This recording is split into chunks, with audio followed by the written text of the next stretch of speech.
When you become a patient at the center, you are more than ready to get started with your appointments. But before you can, there are a few steps that need to happen.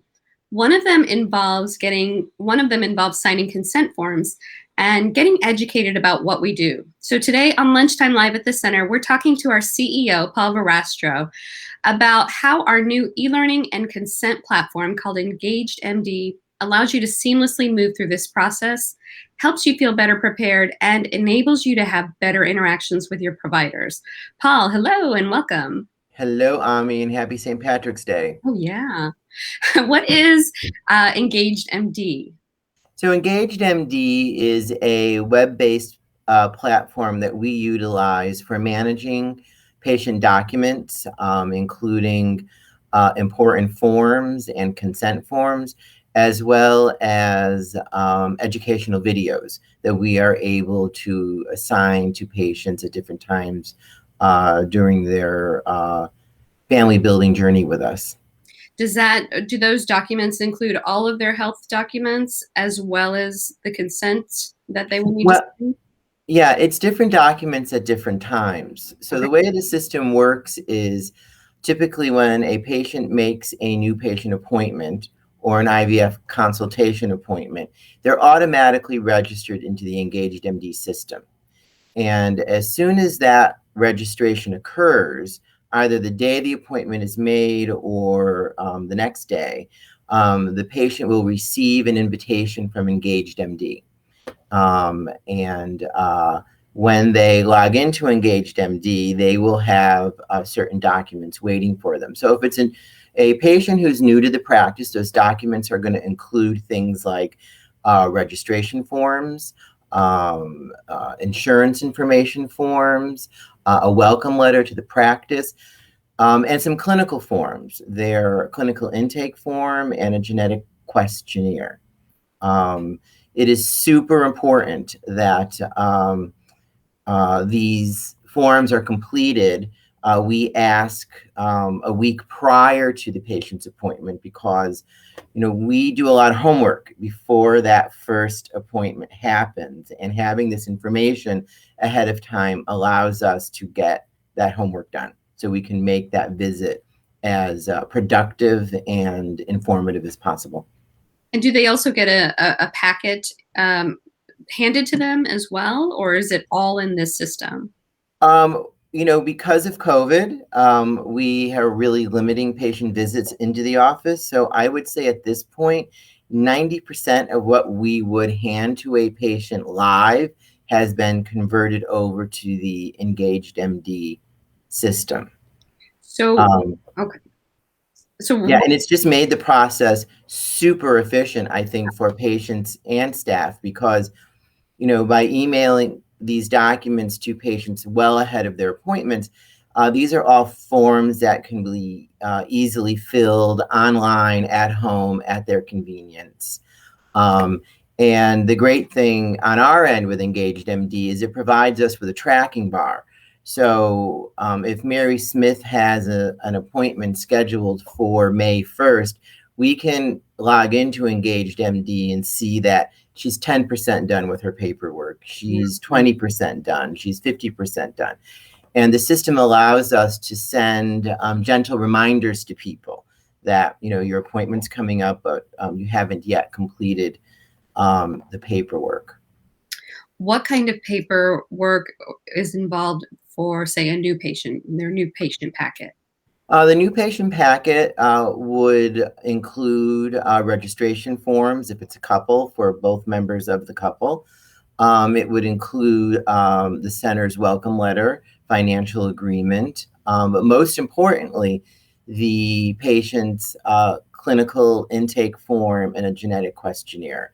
So we really push for patients to get us to complete the forms for us at least a week prior to their appointment. So with the financial information, our team wants to reach out to the insurance company prior to the visit. So at that visit, we can really explain in detail what we've learned from the insurance company. And we want to make sure we're on the same page with the information the patient's receiving from their insurance company. In addition, The clinical team is really going to review that clinical intake form and the genetic questionnaire, for completeness and, any areas that they may want the patient to elaborate. And by having that, the doctor will have, a good background and point of view of what the immediate next steps in the patient's treatment plan will be. Okay. And is this different, what's in the consent forms when you go towards IVF? Or is there one for IUI as well? Well, the language that we use with EngagedMD are envelopes. So patients are sent different envelopes at different times. So a new patient will get a new patient envelope, which will have what we just described in it. An IVF consult will get its own type of envelope with similar documents. But another type of envelope that patients will receive is later on in their treatment plan. Once we've decided on a course of treatment, they're going to get an envelope with their consent forms. Okay. And so in the old days, consent forms were executed, live in the practice. Both partners had to be present. And it was really a cumbersome and time-consuming process. And EngagedMD has streamlined all of that. So patients are able to complete their consent at home, online, in a secure way. Again, EngagedMD provides us with this great tracking system. So we know when a patient's procedures are coming up, and we're going into EngagedMD to make sure that all of the consents have been properly executed.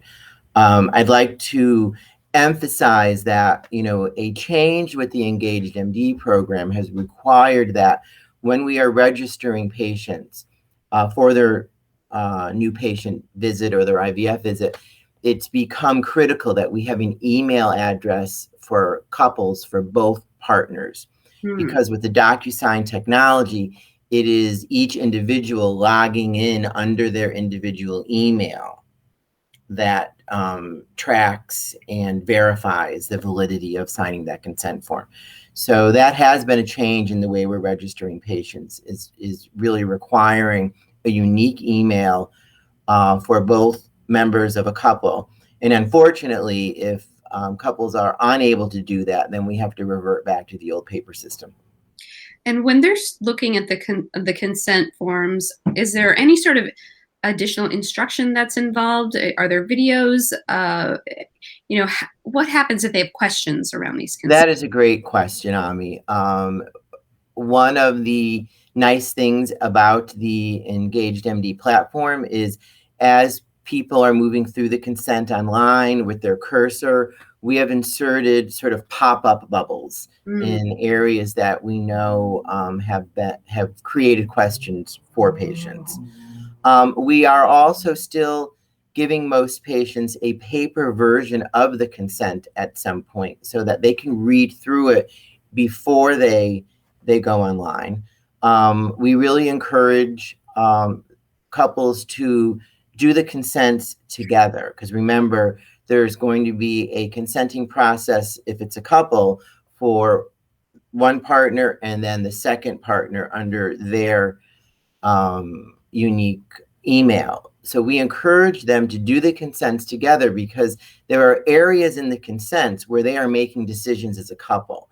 And what is really important is that those decisions are consistent in each consent as it's being filled out.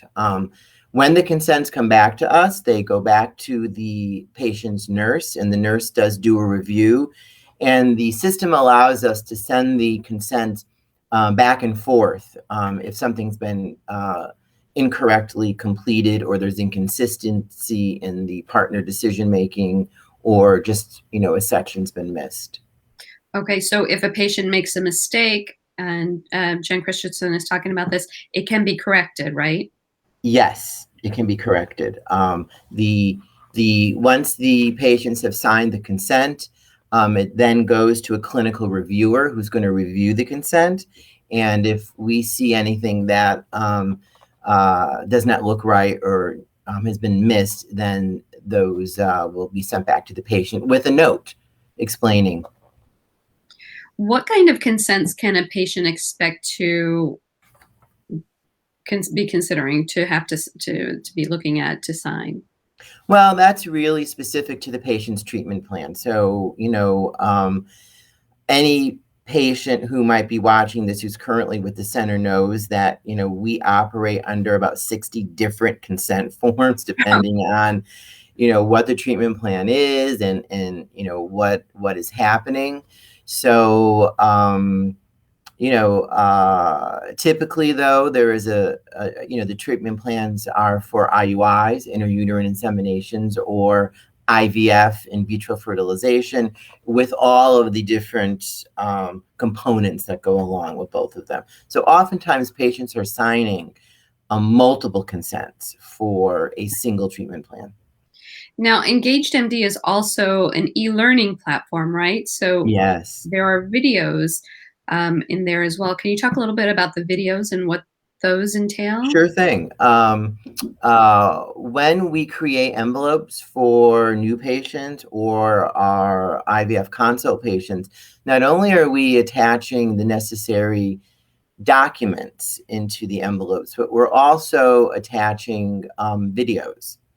So we have about 30 different videos that the center has produced on its own on different topics that are relevant to patient care. Over the years, we've tracked what our patients are talking about in the questions that they're asking on social media and turned those into a series of 5 to 6 minute videos to just hit the highlights and be informative. So most of the videos that we assign are assigned at different times in the patient's family building journey. So as a new patient, we will attach videos that have to do with all the diagnostics that might come up in their conversation with the doctor as part of being a new patient. When a patient moves on to IVF, we attach videos that are very specific to the IVF process. The majority of the videos are recommended. We do not mandate them, but there are 4 really important videos that are mandatory. And they mostly pertain to IVF. We have 2 IVF videos, each about a half hour long. One is on the clinical process of IVF, and how IVF works at the center. And then the second mandatory IVF video would be on issues to consider while doing IVF, including the emotional aspects of IVF. We also have a required video for patients going through a frozen embryo transfer cycle or an FET cycle. And then all patients, whether you are a new patient or an IVF patient, there's a required video for genetic carrier screening. Okay. Which the doctors highly recommend to all patients, and we want them to understand what that is in depth. So these videos are not all required. Most of them are recommended, but not required. If someone is going through a second cycle, is that video sent to them again? No. We only require that IVF patients watch the IVF videos once. How have patients said that this has been helpful for them? Well, I mean, I don't know how we would have gotten through COVID without it. I mean, the beauty of EngagedMD is it just cuts down on the number of visits that the patients have to make to the center. We can essentially get them the information we need virtually through the internet, and everything can be completed at home at their leisure in these really nice online forms. So I think it has made life for our patients more efficient and has cut down on visits to the office. Great. Well, we want our patients to feel ready and prepared for their treatment. So thank you for sharing this information, Paul. Sure. It's all I wanted. If anyone is interested, on our website under patient information, we do have sections on e-learning through EngagedMD and e-documents through EngagedMD, and that basically outlines and reiterates everything that we've just discussed. Excellent. One more point is we're really excited that in the next few weeks, EngagedMD will be coming out with version 2.0. So it will be giving us even more user-friendly interface and a little more flexibility in the way that we specialize some of our documents and consent forms. Fantastic. All right. Well, thank you so much again, and we'll be back next week at 12:30 p.m. for another Lunchtime Live at the Center. Bye for now. Thanks, Ami. It was a pleasure. Same here. Take care. Bye.